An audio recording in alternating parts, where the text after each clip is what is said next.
is about how have I then transitioned. My child is doing grade 8. He's at Delta Park School. Some of you know the school. It's not a school for autism. It's an LSN school for special needs education. So I have fought a lot to get him to school from an early age. I mean, before he became 10-6, he had been expelled to 5 schools. It's not a joke. That's the reality of what had happened. Expelled. That's Krish. So I had to wake up and pull up my socks and say, this is my journey, and I'm not backing down because there is no other backup. Okay. So what I want to talk about today is that as parents, it's important that you find a space in you whereby you say, this is it. I am going to collaborate with other people, like Onomsa and other people that are working in this space. You cannot do this thing alone. You gotta find any other space, and it may not be the same. We agree, my child and your child completely different. They're the same, but chalk and cheese. But we're facing the same challenge here. And I challenged, and maybe I'm not so popular now, I challenged the Department of Education the other day at UJ and the whole DSD, Department of Social Services, Social Development in South Africa, that I'm sorry, they are moving at a snail pace in addressing the issues of autism. Just because it's not visible, that does not mean it's not existing. To show the typical part of being invisible. On Wednesday, we go to Home Affairs to get the passport for everyone. Make the online thing, and appointment is at 1 o'clock, okay? I get there on time. That's part of transition, parents? You cannot, otherwise you're gonna give yourself headache and anxiety. If you're going with a child with autism, it's important to first assess where you're going. Feedback. My child uses a diary. I used to travel a lot. When I'm traveling from Cape Town to Joburg, Mommy is gonna be away on Wednesday and coming back on Thursday at 5. He would quickly run and writes it and marks it on his calendar. That's a transition, saying I need to manage my anxiety. Now as a parent, and on the day you wake up and say today is Wednesday, and then what is happening? You test for understanding. Those are the transitional steps that you can put in place. Okay. So back to the Home Affairs day. So I've told him, we need your passport. Look at your passport, it's expired. You need to have this thing done. Okay, cool. I kind of know what the story is with Home Affairs. It gets full, blah, blah. So I get there 30 minutes before time. And I'm there, and it's madness. And I'm saying to the guy, we have a 1 o'clock appointment. I'm coming with a child who suffers from anxiety. I try to use simple words. He suffers from anxiety. So can we go and wait for our appointment inside? Okay. You won't believe the response.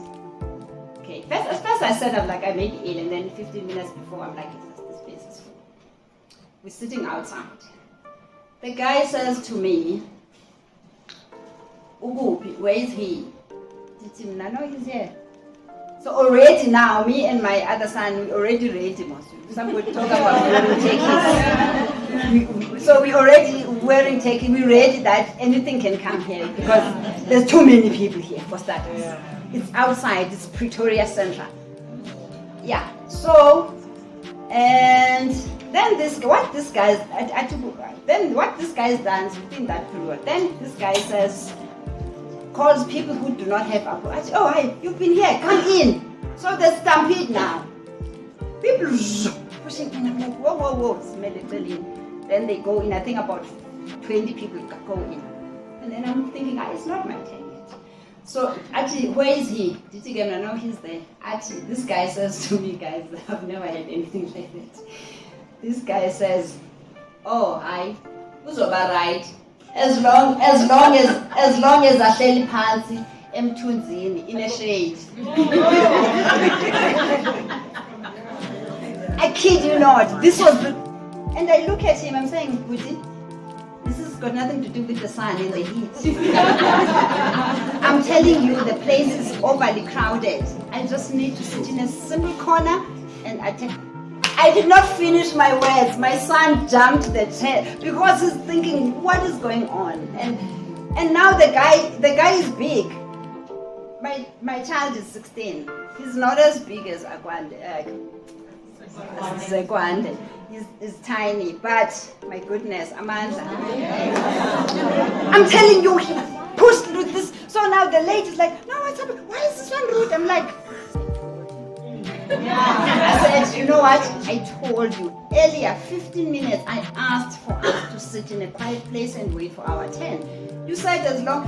I said, no, but now my other son is coming into this, and they're saying, no, but this one is okay. You cannot separate this family. This is his support structure. You know?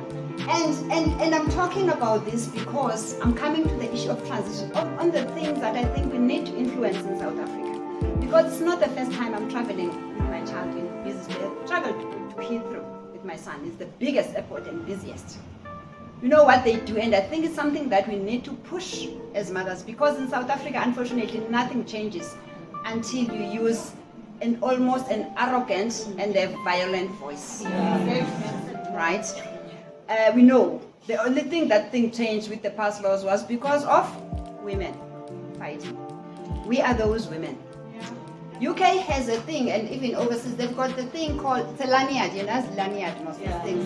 They don't just put it for insurance, for conferences like we do here, big people coming into, no. People with autism or any other invisible disability, they put a lanyard. It's what's the sunflower? It's a sunflower, it's got a sunflower. So that everybody around, I don't need to say, excuse me, I need to jump the queue because my child is autistic. So once there's that, everybody knows. The time I step inside the airport at Heathrow, someone is already calling my name so that I can come to this queue. Everything is all done. What is stopping us in South Africa from doing such a simple thing? We put them in queues but if I was walking in a wheelchair or sitting, everyone would be understanding. So those are the small transitions that we need to do. Collaborate. Let's collaborate with people that have advanced in terms of things. Let's collaborate for people transitioning into adulthood. Speak to your teachers. I found teachers helpful if you engage them. There will be those ones. I know everyone has a story about the teacher, but I'm talking about positive people. I'm talking about positive transitions here. So collaborate with your teachers, with your therapists. Be that advocate. I know some people, they may not be able to do this because of work demands and finances. It's expensive, guys. Raising a child with autism is the most expensive thing, you know. And I'm glad today we made it and we're looking fabulous, because sometimes we need our time. We cannot pour from an empty cup. So 2 minutes. I hear that. I'm closing. This is the last sentence I want to put. So those transitions are spoken about, the visible things like your lanyard.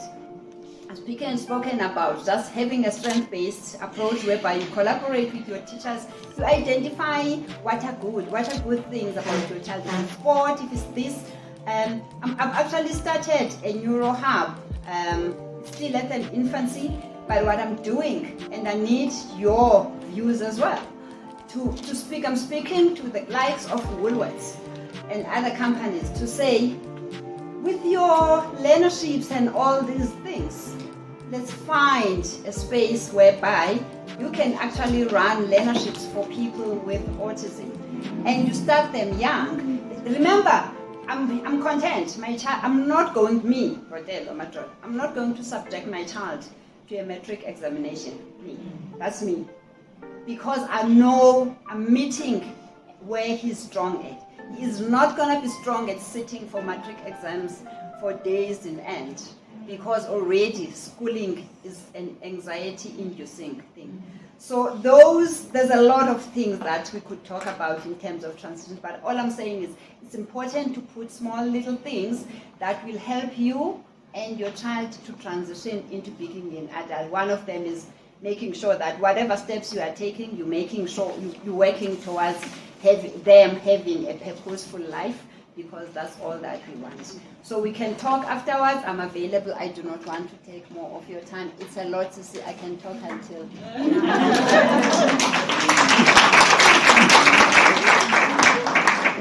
Thank you so much, Ms. Votelwa. And I think we can say, like I said, next time let's just have a weekend retreat. Because there is so much that we can learn from each other.